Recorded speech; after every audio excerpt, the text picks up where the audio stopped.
We're going to take two. For everybody online, here we go. Coming out of the Hey, friends, and a pleasant good evening. Welcome to Lions Live, the only network built by the players for the fans.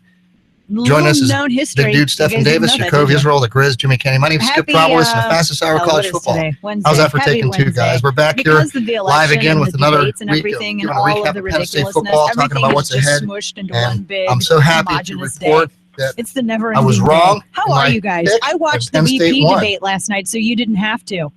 I know. So we're going to recap the dumb, there were a couple smart moments, the insane moments, and Tim everywhere. Over 70 to be exact. Is that? Oh, really? Remember, because the question is, are you there? Yeah, I'm here. Let's try this one more time. Yeah, we hear the radio. You want to call back? I think we got the technical thing is taking care of here, so everybody out there who's listening on the radio, we are now live. If you're listening to Lions Live, the only network by the players and the fans, we have the Grizz, Jimmy Kenny, the Grizz, Stephen Davis, Yaacov. My name is Skip Dreibelbis, and we're so glad to be talking Penn State football, and I'm glad to be around this past week with my Penn State coming out with a great win, and much needed win for this season. If it was Tim Kaine or if it was the moderator, I struggled with this, I couldn't tell who did it more. And he had this little smirking I'd like to know who would like to, I don't know who coached him. I can only imagine that. Hey, friends, and a pleasant good evening. Welcome to Lions Live, the only network by the players for the fans. My name's Skip Dreibelbis, along with Jimmy Kennedy, Big Dude Stephen Davis, Yaacov, Yisrael, and the Fast Hour College Football on the Forever Lions Network, talking Penn State football here. And, gentlemen, I'm so glad to report that I was wrong. My pick, Penn State, with a big win here this past week. Yeah. The scary thing about this is that Clinton, the whole campaign, they hoped that he would make up a little for her lack of You guys there? and he completely failed. I'm still here. I still here. Yeah, the radio. Yeah, what's going on? Yeah, the commentary is blocking everything out. Well, it's already spelled differently. And it sounds like Kane. It does. I'm just going to have to live with that battle of dealing with that potential. I thought about that last night. I was like, man. Yeah, no, I don't have an eyebrow that goes all crazy like that. Was that eyebrow on his face? It was or off his face at one point during the night. I think so. It's like a cartoon eyebrow. It's like the one. It's kind of it goes in normal, and then it goes like way up top to the top of the. I'm not sure how it does it. There were some amazing moments last night, the VP debate, and it wasn't really widely watched. And I really, ultimately, I think, if anything, it might. I think Tim Kaine may actually. He may have actually. Hey, friends, and a pleasant good evening. Welcome to Lions Live, the only network built by the players for the fans. Join us tonight is the Grizz, Jimmy Kennedy, Big Dude Stephen Davis, Yaacov, Yisrael. My name's Skip Dreibelbis. We're talking Penn State football here. And, gentlemen, I'm so glad to report that I was wrong my pick last week about Penn State coming out with a great win here last week. And, Jimmy, I know you have some comments and thoughts on this one here. You and I were the ones that actually had the wrong pick, so I know we're both glad to be wrong. And Yaacov and Big Dude actually are the ones that picked Penn State to come out with that win. So let's start off first. So I confessed to my bad pick, but I'm glad I was wrong. And I was wondering if you had any thoughts on yours. Hey, I prefer to be wrong, Given the situation, given that we had linebackers, I didn't think the guys were going to come out and play defense the way they played. They played solid. They played together. The young linebackers out there making plays and stuff. So I'm impressed. I'm happy to be wrong. Trust that. Now. Okay, well, Yaacov, now we'll turn it back over to the winners here. Yaacov and Big Dude, you got good picks. We can't move on just yet, Skip. we can't move on just yet because you guys. You want to jack me a little bit on this one, right? Beat me up a little bit last week. Oh yeah. Well, it wasn't a 1-point one though, was it? But hey, it's a win's a win. But remember, we said overtime. 1 point. Hey, you picked it good, Yaacov. I'm so glad you got it right. Wait, what was my score? 24-23. No, it was 28. I thought it was 28-29 or 28-27. 28-27. I got you. Remember, 28-27. I was 1 point off on both sides. I give you that. You're right. What was the score? 29-26? Yeah, the score was 29-26. So you can make that cheesesteak with extra cheese. Hey, we don't give out weekly cookies though, bro. I was just saying. You know I had to get that one. All right, you guys got it. You got it. You got it. Well, actually, you know what? What were now your that we thoughts, are on to this about picks, let's take a look here. I'm going to give you guys some stats here, how we've been doing here. I've been keeping track all year here. And I'll tell you who's coming up on top. And, right now, I'm next to the bottom with 15 wrong and 35 right, 70%. And Jimmy, you're not far behind me here at 16 wrong and 34 right with 68%. And of course, the big dude and Yaacov are coming in here. They're on top of this, and the big dudes, of course, on top of everybody are 38 right. He only missed 12 so far, 78% correct, or 76% all the time correct, and 74%. So we're all hanging pretty close here as the picks go on so far this year. But any thoughts on the way we've been picking, guys? I think we've been favoring the Big Ten too much. We've been trying to be loyal to the Big Ten. I'm about to just start speaking the truth. That's real talk. That's real talk, man. I mean, because if you think about the few games, like the earlier games, like Indiana and Northwestern and stuff, those games hurt us early. You know? They did. And then, Iowa got twice. Iowa hurt us early. Those two losses. And then, look, we go and we pick Northwestern, and Northwestern come out looking like an all-managed team the other week. Like, what's going on here? Yeah. I was watching that game in disbelief. Yeah, I think Notre Dame might have got us to that Michigan State, maybe. Can't remember. And Florida State, too. Florida State. Yeah, that hurt. That Florida State game hurt us, too. Yeah. It's all good, though. Hey, we're all hanging around 70. Nobody's missing the picks that bad, you know? And some of these games, we're pretty close. They've shaped up in ways we never thought. A win here, a loss there, bounces up in the 80% percentile. So, but, I'm glad I was wrong this week. Penn State, came out with a great and much needed win. And so thankful to see that. I can tell it's going to make a difference, I think, in the way the rest of the season plays out. What do you guys think? Yeah, I want to jump in here real quick. McSorley threw for 335 yards. I mean, that's impressive for a redshirt sophomore. And he's actually leading right now. He's entering the Maryland week, leading the Big Ten in passing. So that's interesting.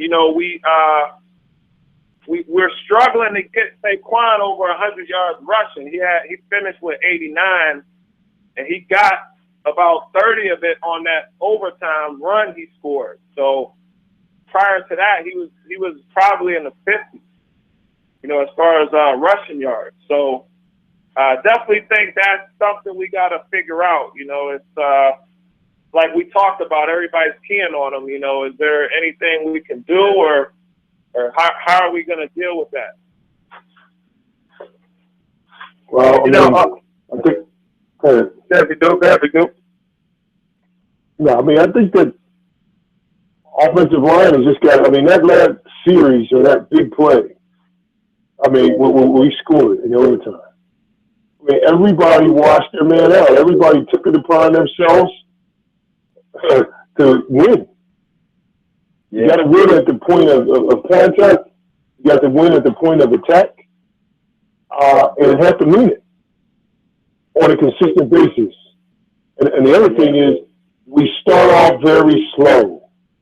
Instead of trying to just go out there and get done what we have to get done, it takes us a half to figure things out. And Franklin talked about this. that they're minus 38 in the first half. If you look at the first half of the season, they're minus 38. But in the second half, they're plus 26. That's telling. Nobody's going to run for 100 yards hardly on that, being minus 38 in the first half. But all of it's one, as you know, Jimmy knows, we got to push the pile like we started doing at the end of the game.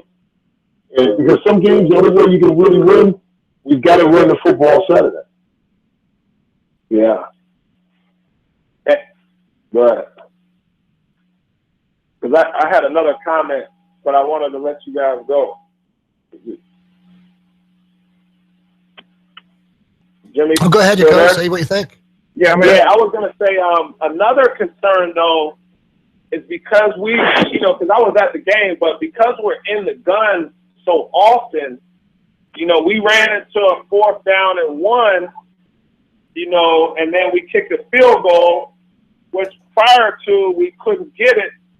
So, that's like another thing, like I think we're trying to figure out is, that short yardage game. Because once we get in the red zone and we got that shotgun, it's difficult for us, to put points on the board like when we're inside the 10-yard line.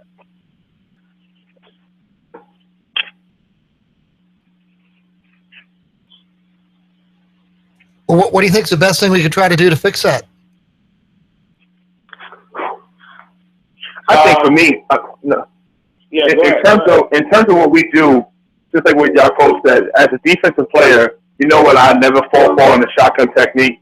I never fall for a fake to the running back. So it's either going to be something that's going to hit a little bit slow. It's not like it's going to be an ISO or a dive or something like that or so on. When the back is in the one back set straight behind the quarterback and so on, the quarterback will fake it, and you gotta stay on your block just a little bit longer.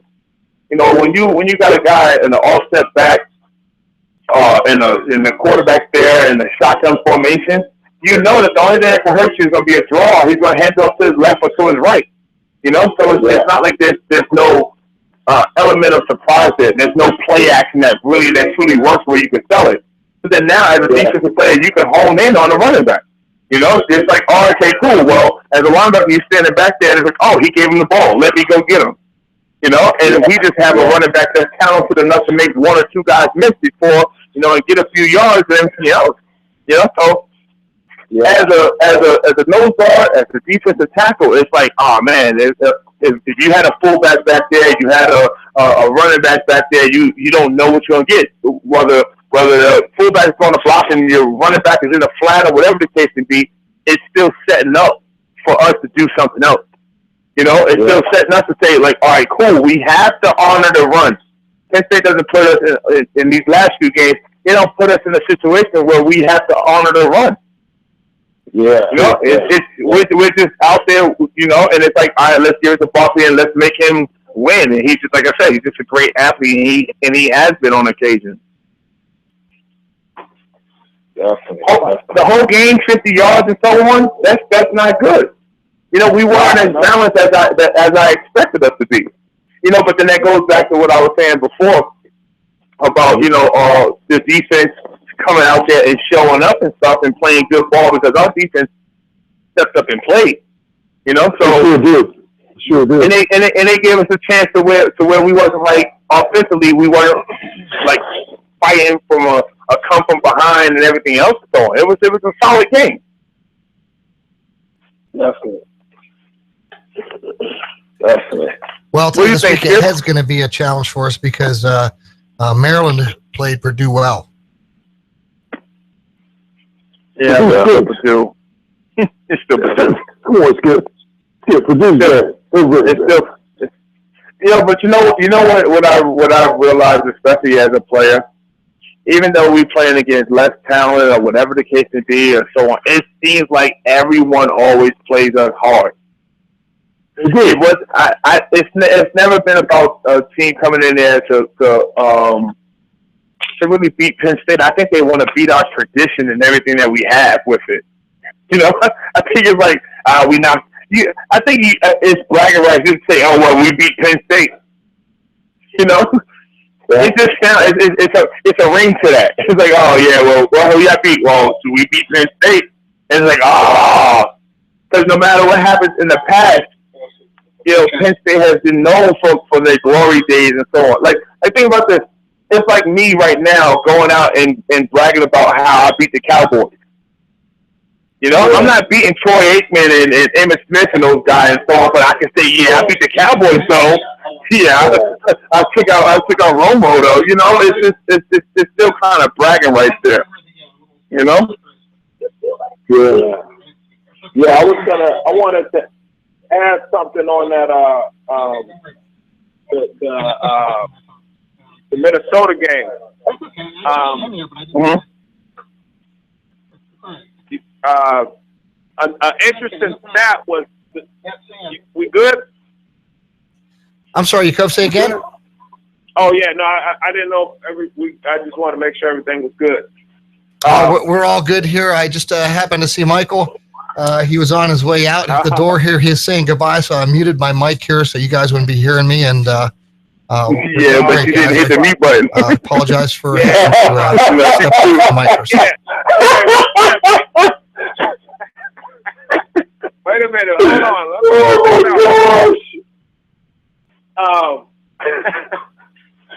Skip, man, you don't mean to be funny, man, but you're funny. Huh? You're funny, Skip. I'm doing the best I can, guys, here. I need all the help I can get. I know, man. We're good. You just make it funny. Let me get this out, though. Our safety, Marcus Allen, right? 22 tackles. Exactly. 22 tackles against Minnesota. Now, obviously, when I finished that as a safety, and when you're getting 22 tackles, you guys know that ball is getting to the next level. You know what I mean? A lot. So, that's an indication, that we still, haven't fully figured out that run game. We still have to, because both of their backs had over 100 yards. Both of their backs. I mean, we didn't have one back with 100, but both of their backs had over 100 yards. So, that's another interesting stat. Congratulations to Marcus Allen, though. Definitely, he's actually the Big Ten leader in tackles. So, congratulations to him. Yeah, I mean, check it out. I mean, Dad, I don't even think Jim South had 22 tackles in the game. Yeah. They said that was the fourth most tied in Penn State history, right there. The fourth? So, yeah, that's what the game note said. It said it was the fourth highest. Oh yeah, I did see that. Yeah, I misread that. So that's big. I mean, that to be able to get 22 tackles, that says a lot for him. Like I've never heard of that. That's like a workhorse. You know what I mean? Sure. Workhorse. So, yeah.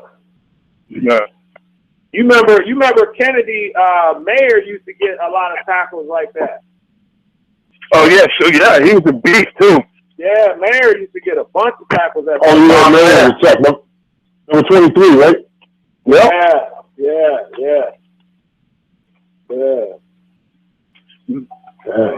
I mean, I guess, Jimmy, my question is, I have a question for you. I mean, have you been able to watch more and more what's going on with the D-line, too? Like I said, the defense plays hard, but, I mean, is it a good thing? It's not actually a good thing that he made 22 tackles, man. What are we missing, again, with how people are playing gaps and all? What are we missing, man? I mean, something is wrong.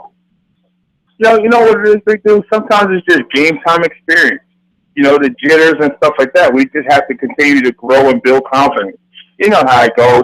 When you play in the game and you get a pancake, you get a couple of good blocks and so on, as your confidence builds, you play better. Keep in mind, like I said before, this whole thing is like football is like tying your shoes. You ever sit over there and tie your shoes and you look down like, oh, I got to tie my shoes and it's already tied? It's supposed to be a mindless game when you go out there, you hear the play, and you don't have to think twice. I know what I have, I know what I need to be, and so on. So guys just need to stop second-guessing themselves, questioning themselves, and so on.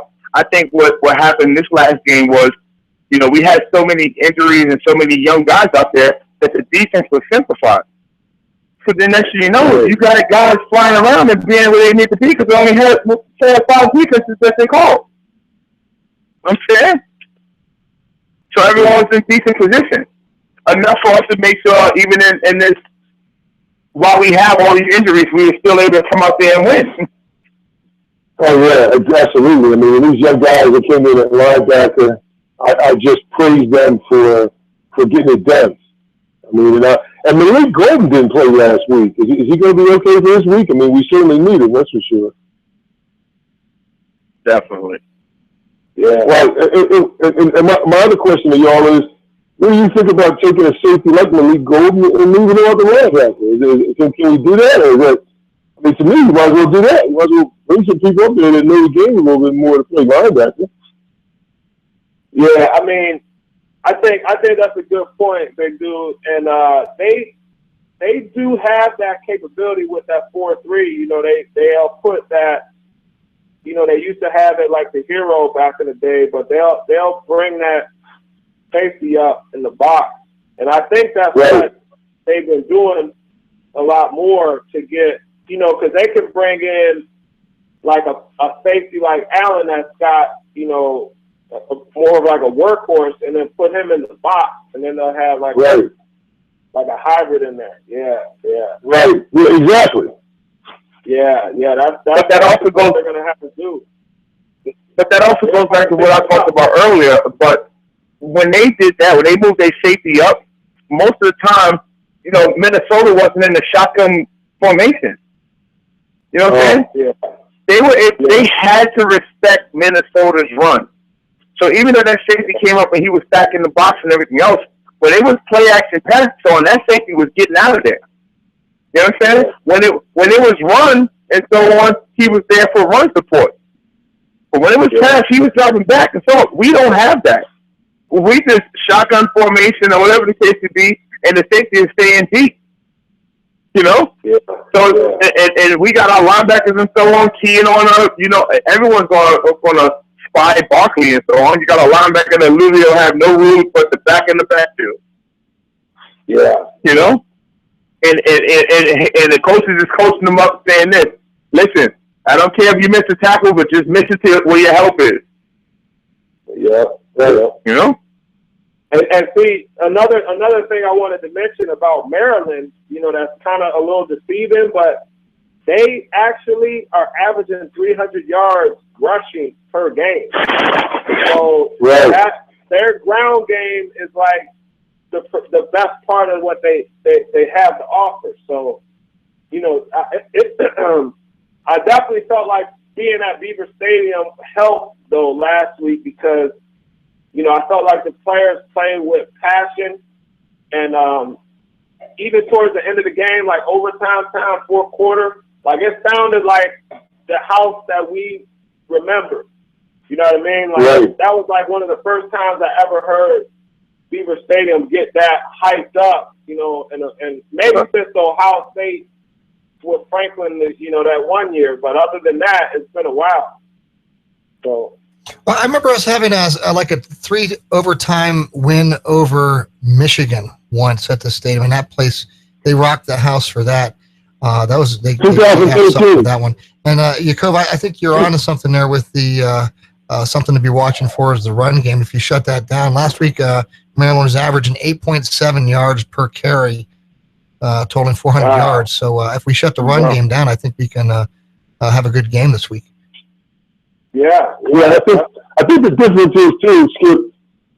Seriously, I think we've become, like Jimmy said, even though we gave up running, it was still in a bend don't break type of way. I think we became more physical, and they started making punishing tackles. You know, I didn't see the whole game, but I started seeing that. I never said it in their quarterback. I thought he was a tougher guy than that. He's not that tough. I mean, we were laying some wood on him, and he didn't like it.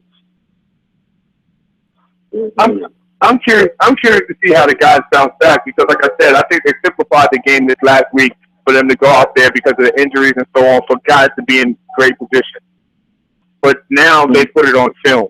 So now they have to make some adjustments. The coaches have to make some adjustments and so on because, like you guys say, Maryland's known for running the ball, 8 point something to carry and everything else. Now we can't go out there and just play average, 5 or 6 plays and so on.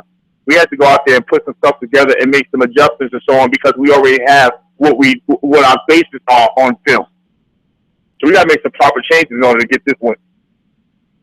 Right, and I think it's going to come, Jimmy, when we have to just expand our run game and have long, sustained drives.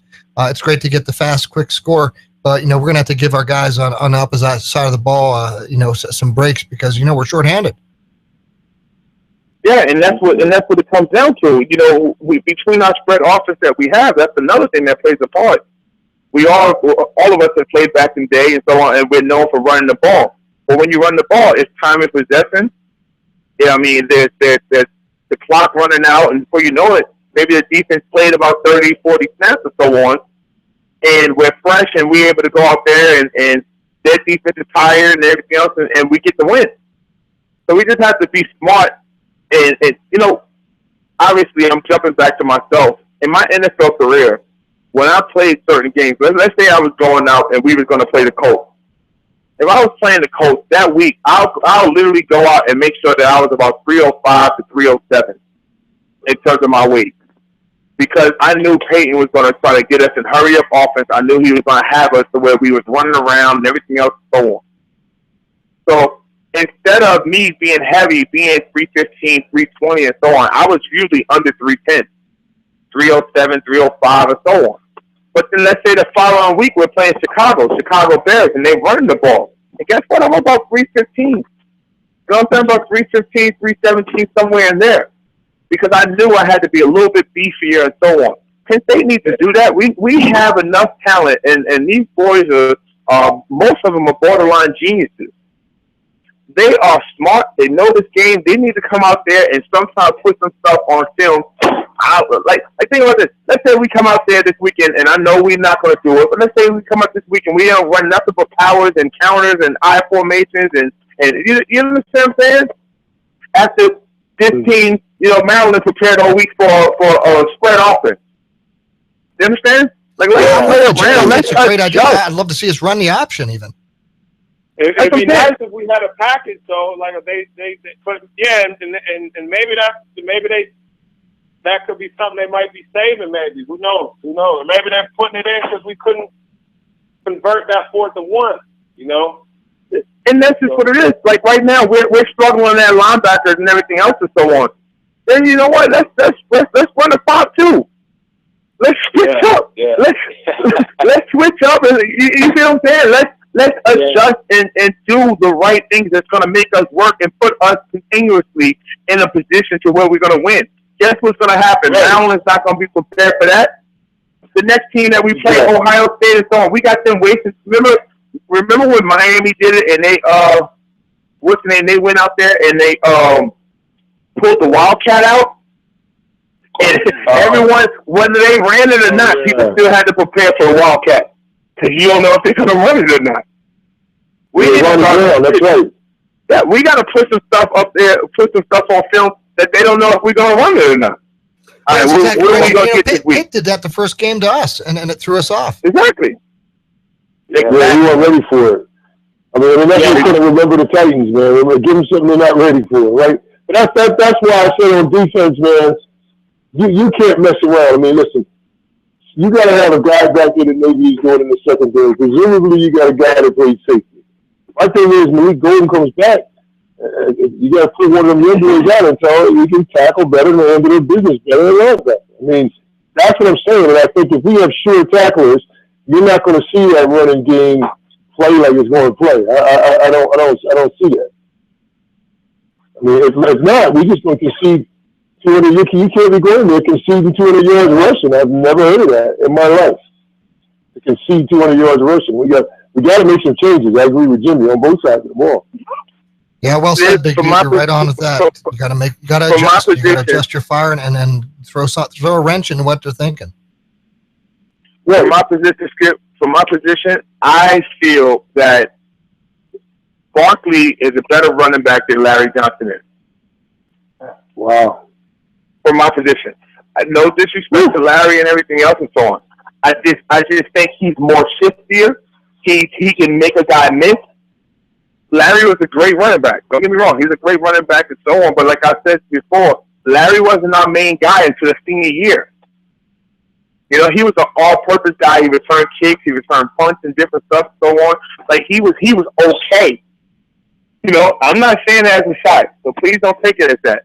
He was okay, but he wasn't a Kenny Watson or Omar Easy or Eric McCool or so on. He was more balanced. He can catch up the backfield. He can do more things than what those other guys can do, which made him more special. But we have a guy that we can make go north, south, east, west, whatever the case may be. This guy can get it done. Now we got to start playing to his favor because he's our strength for our team right now. Right, he has strong legs, you know, and he's really good. He can shake and bake, and you know, as long as we keep him healthy and keep guys off of him, I think he's going to do a great job for us. Exactly. I agree. But when it's all said and done, I'm talking as if we lost, and it's all said and done, we got the win.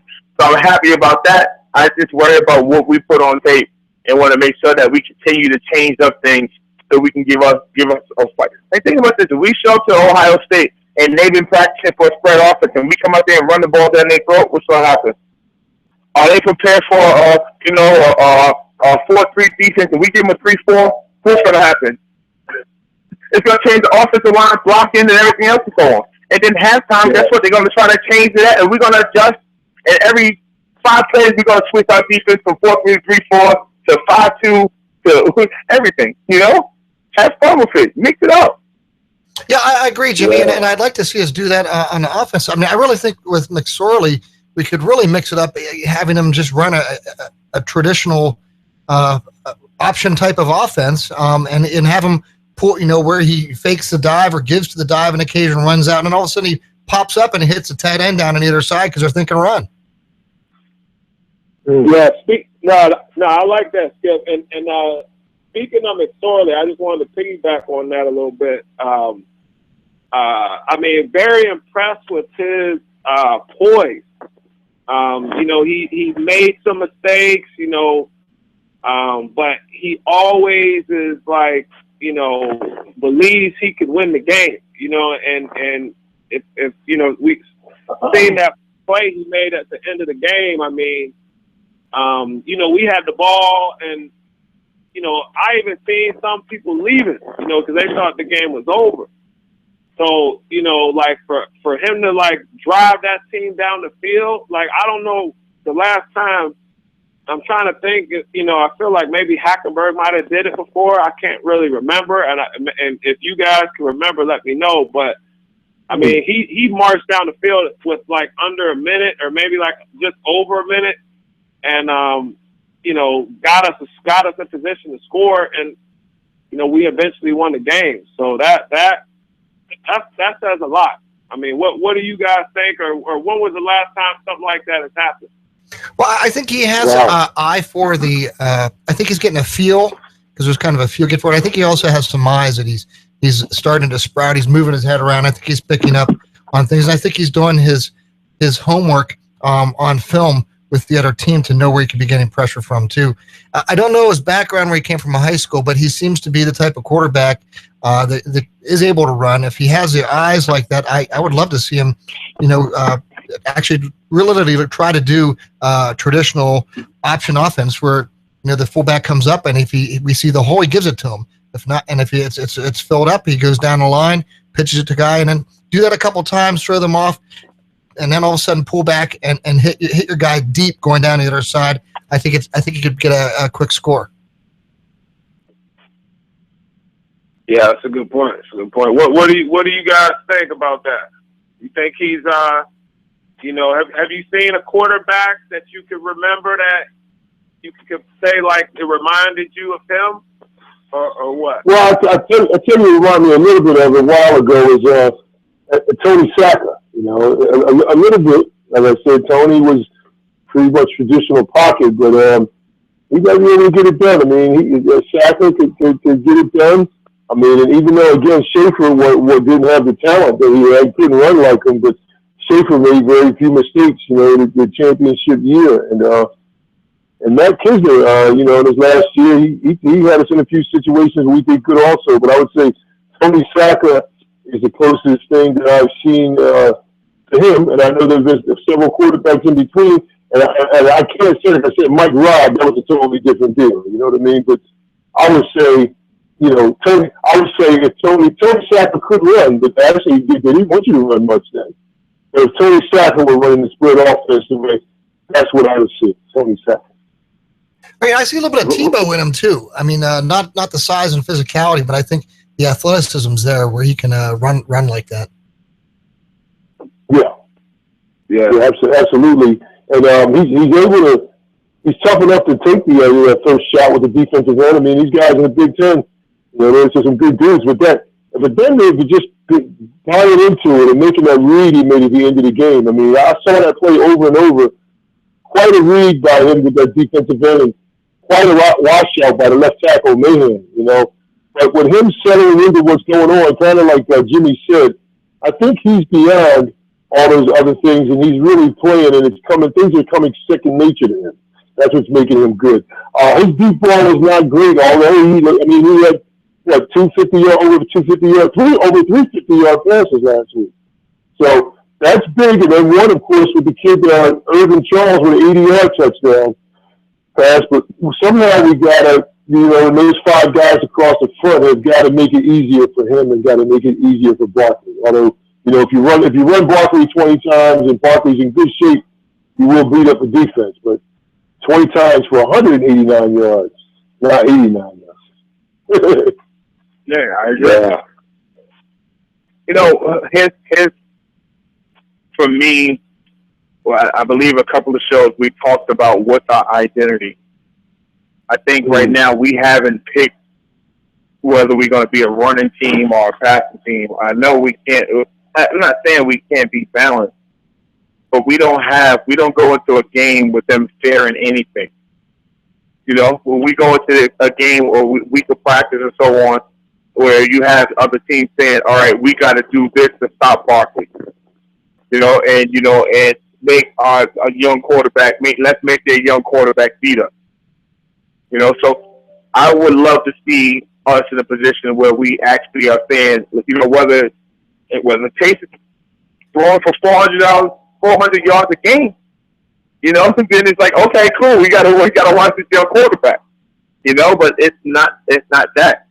It's just like what you said, whether it's 89 yards or whether it's, there's nothing standing out. And I would love to see that. Yeah. Well said, Jimmy. Wow. Hey, just one other thing. Our boy Dito, man, he better call it this week. He better call it before he goes out there and get fruit again. He went out there, that's my dude, but he went out there and got fruit. Yeah, we gotta come up with a segment about who got fruit. He got fruit. Yeah, actually, he got Steakum, man. He got the Philly Steakum, man. He got Steakum. Yes. Tell us your thoughts as a kicker. Tell us about what you see with that. Yeah. Well, there's there's more of a personal side. This week it came out about Joey and eating disorder, and then it's something that probably none of us knew that he was struggling with, and wow, that's on the personal side. On the field, he's it's interesting because you kind of see this guy really wants to play, and he wants to be out there, and I mean nobody in their right mind as a normal kicker is going to want to go down and try to make a tackle. But I think now that article came out about his struggles. I can relate, certainly myself. I joke around, say I'm twice the man I used to be in all the wrong ways, but it's true. I think now it kind of comes together where you can kind of see the personal struggle and the struggle on the field, and all of this kind of adding up. But hey, I'm glad he's doing what's asked of him.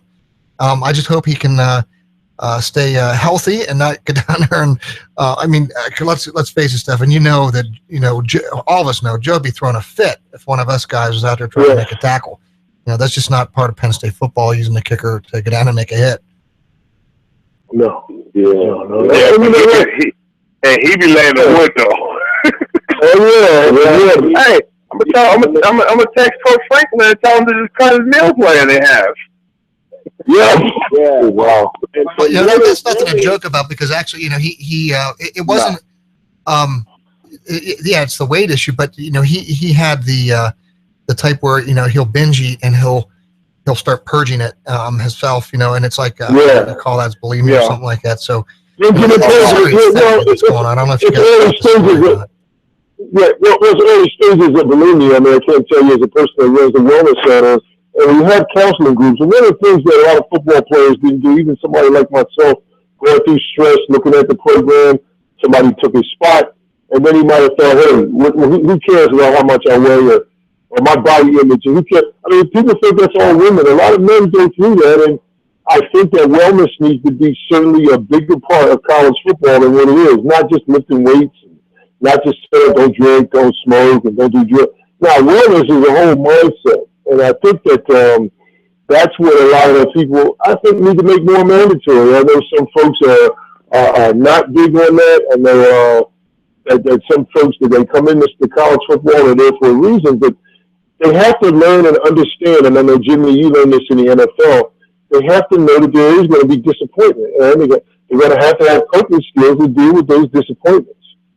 I think you're absolutely right, and I think the bigger picture is too. Here's all of us. We spent our lives since kids training to play football, and it's the hardest transition in the world. And some guys just can't seem to break out of it and find an identity with anything else. And it'd be great if they could try to put something into play for like that, just from college on through. And Jimmy, you could speak to the NFL if they have anything like that available.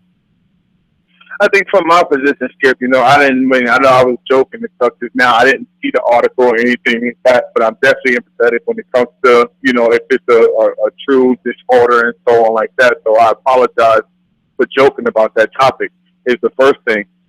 I always find myself, when I was in school, I used to freak out because I wanted to be a certain weight and everything else, but I didn't know the way to do it. I didn't have the right plans. I didn't know, I know we always had Miss Clark and everything else helping us out. But from my position, it was like I used to talk to her when I was in school because I thought she was cute. I was like, oh, man, I'm going to listen to whatever she has because, I'm a young guy in college and so on. And, obviously I've never hit on her, did anything disrespectful or nothing like that. But it wasn't like I was really learning anything. But I could also say that even still to this day, I find myself, when I get stressed out, only eating one meal a day, slowing my metabolism down. And I never understood the concept of, okay, you have to eat, 5 or 6 small meals a day and X amount of protein and everything else. I just didn't understand that. But obviously I do now. But at the time when you playing ball and you have, a major test and finals and everything else, and you're trying to earn your spot on a squad, and you want to be a starter and everything else. So it's a lot of stress that comes with that. And then the best food is always the cheapest. It's not, and maybe I'm saying that wrong because it's not the best food. You're right. But you're right. the McDonald's has $5, and you can get burgers and everything else and so on. So in college, it's a struggle. So it's like, we all know about the Penn State stuff, shopping and different stuff like that we wanted to take advantage of or we took advantage of. I remember my freshman year, I forgot the name of the place, but I was always eating calzones. When you could build your own calzone, I was eating those every week. I was eating those like a bag of chips. Let me get 2 calzones with some cheese and sausages and everything else and so on. And, you know what I'm saying? So I remember La Bamba's had those burritos as big as your head. Remember them? Yeah.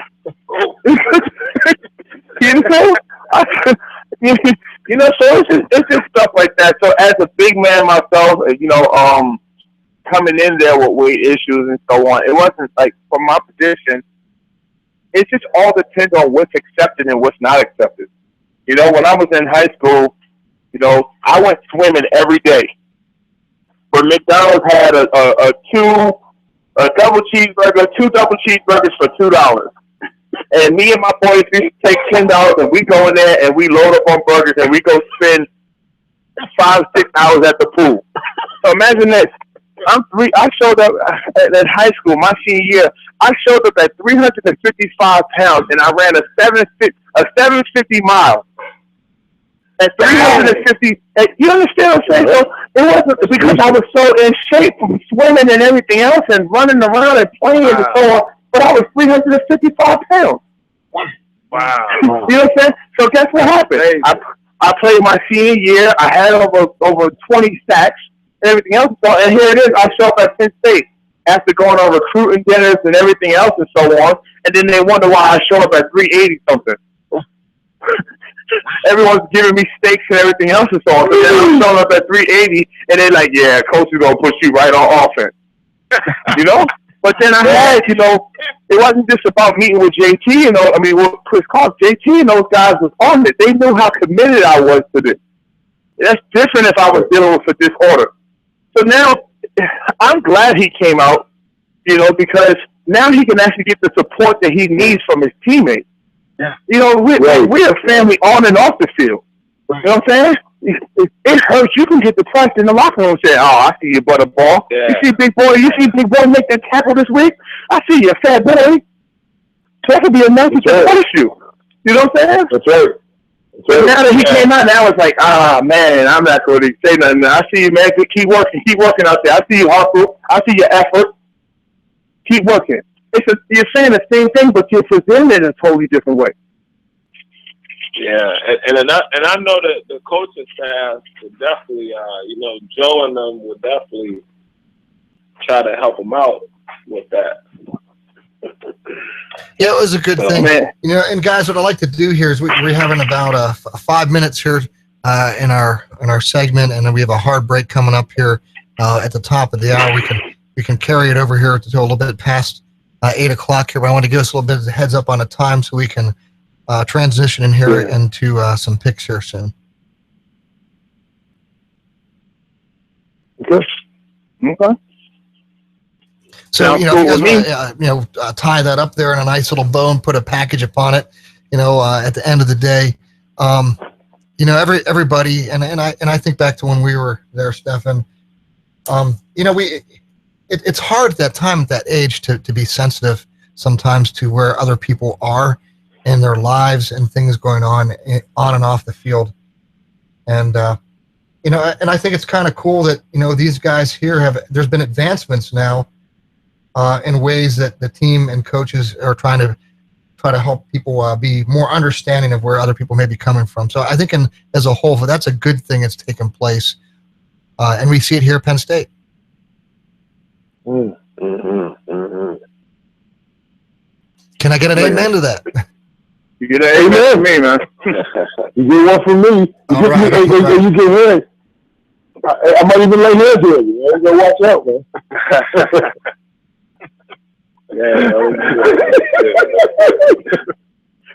I was mind of liberty there, so I do apologize. That's okay. I know they could be painful. They're big hands. Oh yeah. They pushed many men away on offense. Okay, I know. Another thing with the Maryland guys. Hey, well, let's try to see if we can maybe even knock these picks out here before our break quick. But let's do that. I'm try to give you guys when we have to make that hard. Well, let's do that. I actually have to excuse myself because I'm at work. So let's get us kicked off here with some picks this week. Week 5, heading into this, we have Iowa at Minnesota. Oh my God, Iowa is disappointing me so bad, but I'm going to have to pick them. Oh. Man. Hey, should we just all follow Big Dude or what? I mean, that's what I was thinking too just now. I was like, man, I like to follow Big Dude. With you, man. I mean, man. I'm coming for him, though. I'm coming for him. I can't come for him if I follow him. Well, you know, all of us. Jimmy and I were bringing up the tail end of behind everybody else. But yeah, Big Dude's been leading us here for this so far on the wins.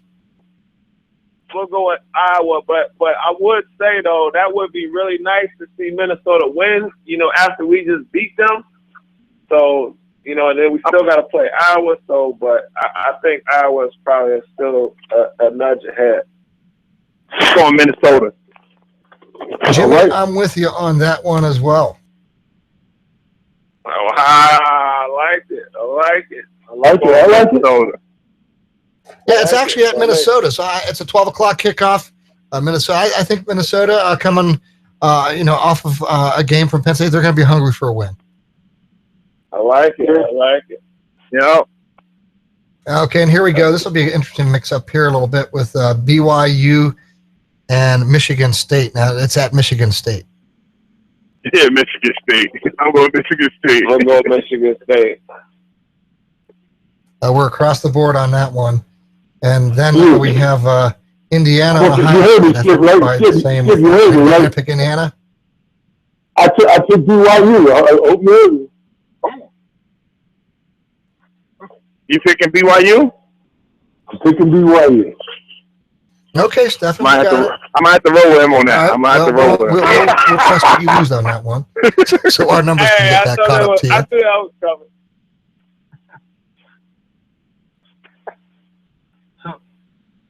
So on Indiana and Ohio State, anybody going to pick Indiana? No, not at all.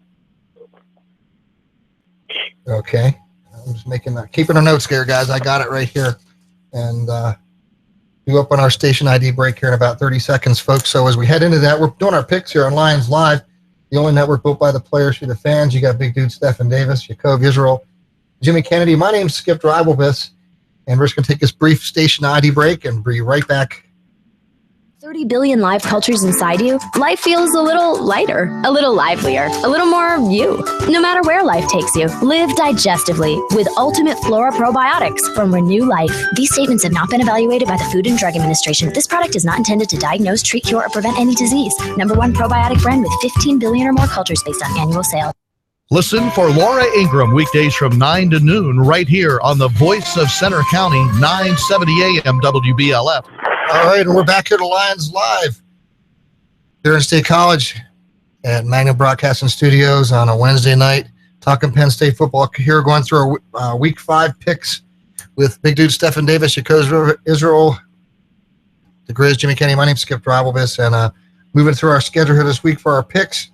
The Big Dude picked Michigan, or picked BYU, and the rest of us picked Michigan State, and we're heading off in here to Indiana, Ohio, and we're all picking Ohio State to win that one. And of course, then we have Purdue and Illinois. What are you guys thinking about that? Illinois. I think Lovie Smith is back. I'm going to go Illinois.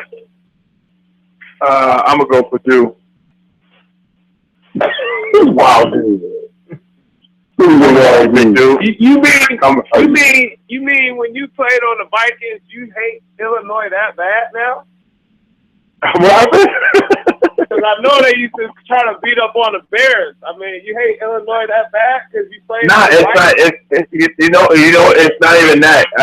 From my position, with Lovie being my defensive coordinator when I first came to the Rams, I have a different level of excellence for those guys. You know what I'm saying? Because I know what it is that he's trying to get done, and he's not getting it done. So I'm like, listen, Lovie, you need to make some changes right now. So I'm not riding with him right now. I like that. Well, it's at Illinois, and I think it's just going to be hard to pick Purdue with how they're doing. So I'm going Illinois in that one as well.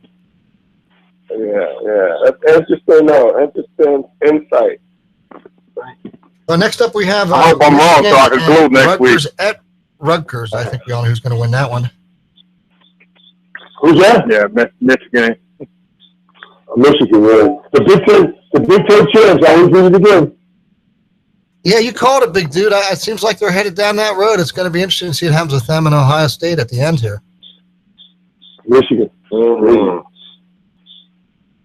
For sure. And, of course, we have Penn State, Maryland here this coming week.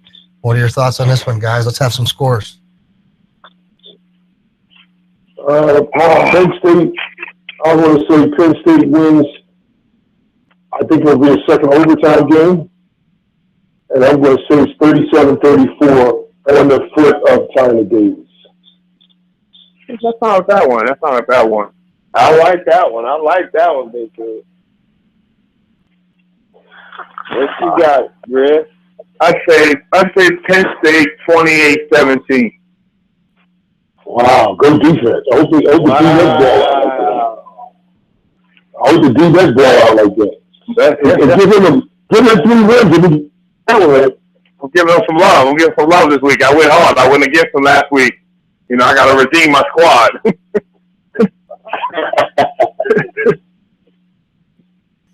All right, Yaacov, what are you thinking? I'm thinking low 30s. I'm thinking low 30s, high 20s.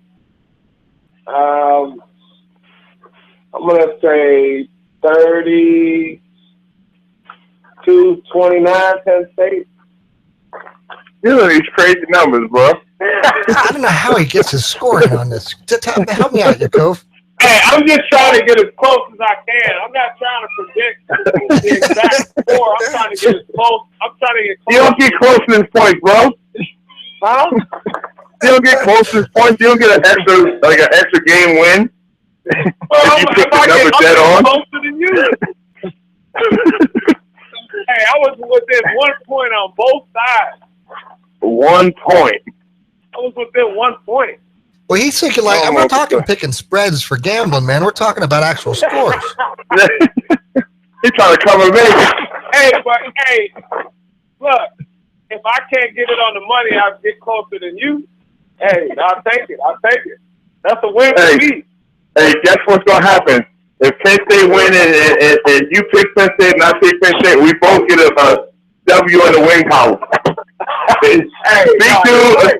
Big dude, a skipper, not going to say, hey, you picked the dead on. They're not going to say that, y'all. Hey, you right on that, but remember week 4 when you picked the game on? You picked the exact score? Good job. They're not going to remember that. I'm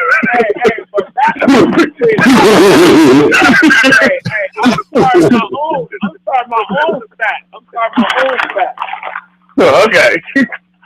I'm keeping track of it, guys. I got it right here. Hey, I know you guys like to beat me up. Well, every time we get close to 8 o'clock, I know you guys like to gang up on me. Hey, Yaacov, I love you, man. You're great. Hey, you coming up this weekend, buddy? You got to be here for homecoming? Yeah, I'll be there. Yeah, you know, I can't miss that, man. Right now Friday night, you is your high school team playing this week? Yes, yeah, we have we play Upper Dawson. So. Big dude, I think you're coming to town Fridays. Are looking like that? Yes. Fantastic, because folks will be PA Sports Network with Jed Donahue at 5 o'clock on Friday for your tailgate needs at Giant. Be sure to stop out there and join us. We do a live broadcast there, so look forward to be doing to do that. You notice I've been kind of avoiding my pick guys. I know you have, man. That's because you got to go on Jed's show and tell the truth, man. I'm just looking at the numbers, you know, and I'm trying to justify my pick, but I see Maryland 34, Penn State 28. Skip.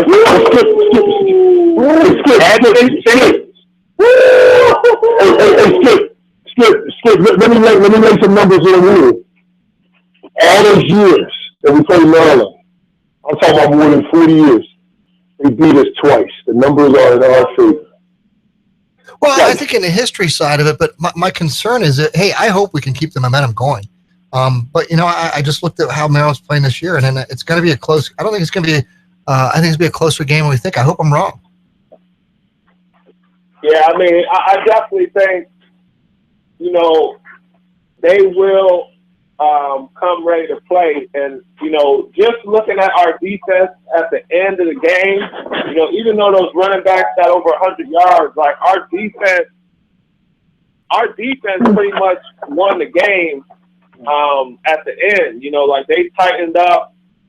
So I'm just hoping that can carry on to this game because, you know, if we can play with passion, and I feel like we got the crowd behind us, because the crowd, that was another thing too. At the game last week, the crowd got the team going as well. Like the team was feeding off of the crowd. You know, like all of that, like when they started getting stops at the end, like the crowd was so into it, you know, the players were into it. So, you know, if we can get that type of thing going this week, you know, that might, you know, help us get over the hump. Well, it's nice to have the crowd behind the team, Yaacov, but my concerns, you know, as it's been all year, is we got to keep the defense off the field, and we need to have some ball control and have some long, sustained drives so we can keep the other team off the field and have, you know, our defense where we're hurting being fresh. Well, I think we had that last time. I think we had it. I think that we had it, and maybe it didn't show up in the yards part, but we banged them, and we got tech yards. Don't forget, we surely went for 73 yards also.